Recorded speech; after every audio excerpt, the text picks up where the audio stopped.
ఆయు పరిశ్రవతి భిన్న ఘటాదివాంభో, పెద్ద పులి చెట్టు చాటును పొంచి ఉన్నట్లుగా ముసలితనం పొంచి ఉంది. ఈ మాట యవ్వనస్తుడికి చెప్తున్నాడు. నీ మీద దూకుతుంది సుమ ఎప్పుడో అప్పుడు. ఆల్రెడీ దూకిన వాళ్ళ గురించి చెప్పేదే ఉంది ఇక్కడ. పైగా ఆయు పరిశ్రవతి, ఆయుష్ క్షీణిస్తోంది. ఎలా అంటే ఓటుకుండలో నీరులాగా. నాకు 30 ఏళ్ళు వచ్చేయండి అన్నాడు. 30 ఏళ్ళు పోయేయండి అన్నట్టు జ్ఞాని. ఆయుష్లో 30 ఏళ్ళు పోయాయని అర్థం. నువ్వు వచ్చే అంటున్నావు, ఆయన పోయే అంటున్నాడు. ఇదే చూసుకో ఇక్కడ. ఏది కరెక్ట్? రెండోది కరెక్ట్, మొదటిది కాదు. వచ్చే కాదు, పోయేయి. ఇక్కడ 50 ఏళ్ళండి నాకు. 50 ఏళ్ళు వేస్ట్ కాదు, ఖర్చు. ఏం చేస్తాం?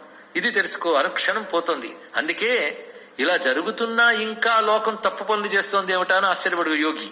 లోకంగా అదే చేస్తుంది ఇక్కడ.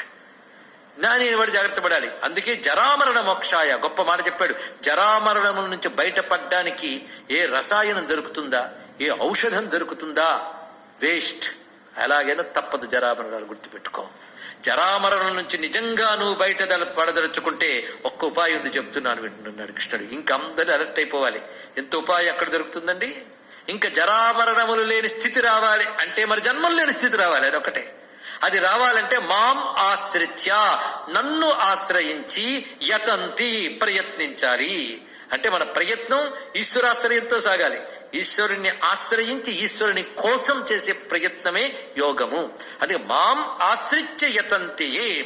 మామాశ్రిత్య అంటే సమాహిత చిత్తాహ అన్నారు భగవత్పాల్ వారు. ఏకాగ్ర చిత్తముతో పరమాత్మని ఆశ్రయించడమే ఆశ్రయం అంటే అర్థం. అంతేగా నీకు ఏది కావాలన్నా కృష్ణుడిని ఆశ్రయించానండి అంటే నీకేదో కావాలన్నా అన్నప్పుడు ఆశ్రయం కాదు. కృష్ణుడే అంటూ ఆశ్రయించడమే, పరమాత్మయే అని ఆశ్రయించడమే మామాశ్రిత్య యతంతి, సాధన చేయుట. అటువంటి వాడు నన్ను సంపూర్ణంగా తెలుసుకోగలడు.